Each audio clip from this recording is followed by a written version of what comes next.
Hey booktube, this is Kelly. Thank you so much for watching my channel, Books I'm Not Reading. Welcome if you're new or welcome back. I am filming outside and I just got done doing some yard work, and in the time I went inside to get all of the stuff for this video, the clouds shifted. I was gonna film right in front of my daylilies and my white clematis. I have two purple clematises in the yard that you can't see, but anyway, so oh well, I figure it's more important for you to be able to see the flowers than me, because you do know me. But yeah, I wanted to talk today a little bit about what keeps us from reading, what prevents us from returning to a book or picking up a book for the first time. And one of the things that I'm always kind of surprised about is that in Q&As, I'm always waiting for somebody to ask me the question, Kelly, why is your channel called Books I'm Not Reading? Because clearly I do read books. Hello. Calm down. I went through a reading slump from 2015 until right before I started this channel in 2018. So it was a pretty extensive book slump. I was still reading, but nowhere near the amount of books that I had previously read. And it was because of something personal that had happened in my life that was really traumatic to me. And it really made me feel differently about books. I looked at books as though they were just objects, or just I don't know, the same way I would look at dishes, or the same way I would look at a piece of wood. The meaning really held nothing for me for a long stretch of time. And during part of that period, one of my friends and I, she wanted to make a podcast, and I was like, well, what the heck are we going to talk about? and she said, oh, we should call it Books I'm Not Reading, and talk about all the books we want to read, but we're not actually reading them. And so when I started this channel, she had moved, and hopefully doesn't know that I have a booktube channel by this name, but yeah, so thanks, Anna. But now I am reading things, and there's still things getting in my way. First of all, I would say TV and movies really stop me from reading. Jason and I finished watching Stranger Things. No spoilers, anyone. Don't post any spoilers in the comment section. You can tell me who if you're in love with Stranger Things, you can tell me who your favorite character is down below in the comment section. I'm personally in love with Steve. But yeah, so we had to finish watching season 4 of Stranger Things last night, and so yeah, for an alleged TV show, I mean, it was over 2 hours long. So basically like watching a movie. I mean, that really chips into my reading. And the thing now is there's just so many streaming services.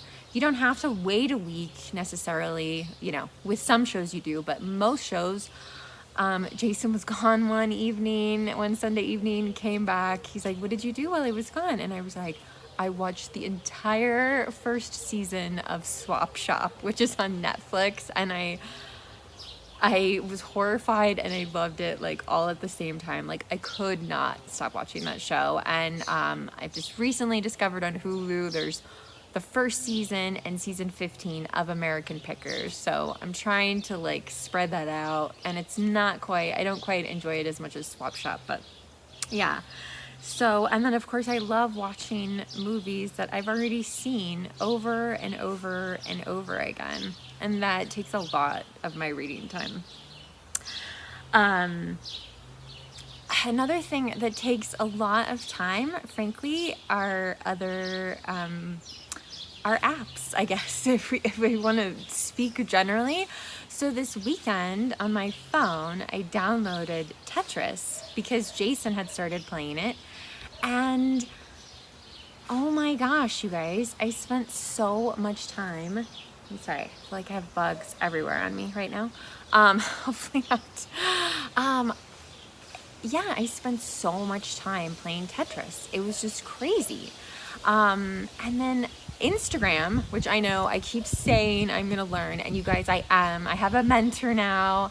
I have someone who's helping me and guiding me, and I really do want to engage with people on Instagram. So it is worth my time, but it does take time away from actually reading. And frankly, booktube. Not only the making, the editing, the uploading of videos, but also like wanting to watch so many of your videos. For those of you who have channels, there's so many Jane Austen July TBRs that I have wanted to watch and haven't got to yet, and we're in July, but I still want to see some of them, because every once in a while you find out about a book related to Jane Austen that really is worthwhile, and you know, I can add it to next year's TBR, because goodness knows this year's TBR is pretty full. So so that slows my reading down. I think sometimes too I am frankly intimidated by books themselves, or you know, seeing people who have read like 20 books in a month, which, my goodness,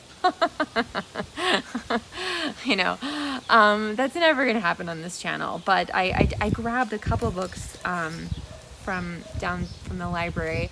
So I have 2 copies of Les Mis now, a paperback and a hardcover. I am going to read this next year, but I have put it off for so long because, I mean, it's just huge. It's gigantic. I didn't bring the hardcover out because it's, you know, it's even bigger. But so like I want to read this. I know I want to read it, but it's just so big that it is daunting, which I think is great for things like, you know, March of the Mammoths. I think that's a really wonderful event to help people get over some of those intimidating books. Another book that I want to read and haven't got to is A Fine Balance by Rohinton Mistry. I hope I'm saying that right. And Joe Smith asked me if I wanted to do a buddy read of this, and I of course said sure. And do you know what? Like and then I had to kind of backpedal a little bit, and I was like, I'm not sure. I'm not sure if I can get to this year. But again, it's a book that I've been wanting to read for a really long time. Jason loves this book. So I think, I want to read it, but I mean, if you look at the type, like, man, it's, you know, it's not a mammoth, but it's definitely a chunky, dense book. And finally, and I think this will come as no surprise to most of you, probably the biggest barrier to reading in my life is life. Like, I have a job, I have a house and a yard. It was very funny when Jason and I were shopping for our home. I was very, very cognizant of the size of the yards because I grew up on a corner lot house, and every Monday of the summer my dad and mom spent the entire day. I mean, my siblings and I tried to help, but like we were, I hated yard work. I hated it so much. And I felt like, oh, when we move into our own place, like, because it's my yard, I'll feel differently about it. I still hate the weeds, don't get me wrong.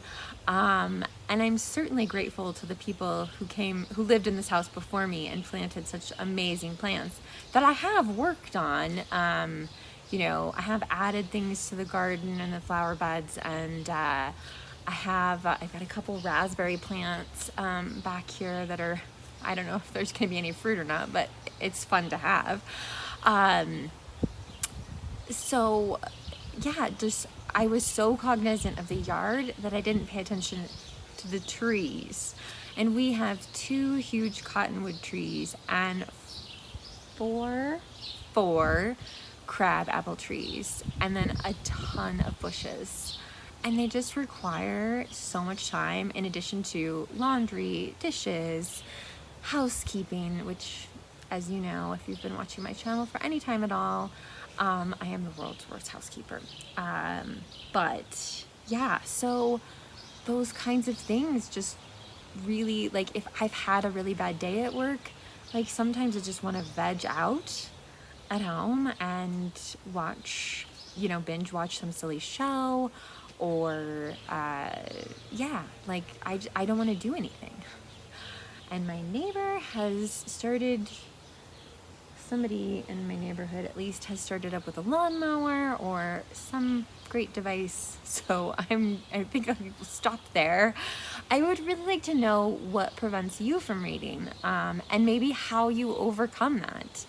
I think booktube is a huge incentive for me to read, because I love hearing your feedback, getting your recommendations, and getting your perspective on things. So yeah, I think booktube has really helped me, for the most part, stay out of a reading slump.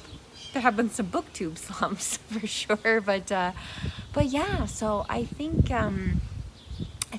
interacting with all of you is so much fun that I love talking to you. Even though we talk about Jane Austen every July at least.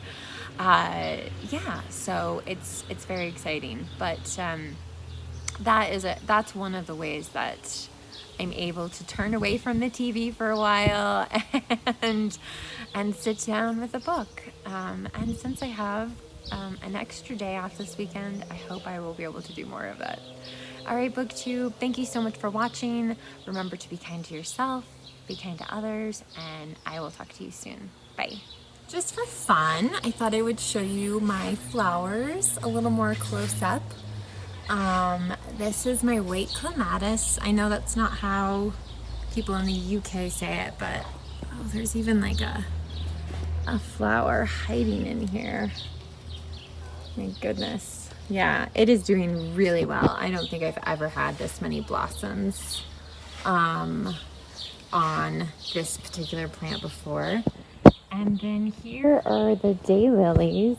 Now this one's really different from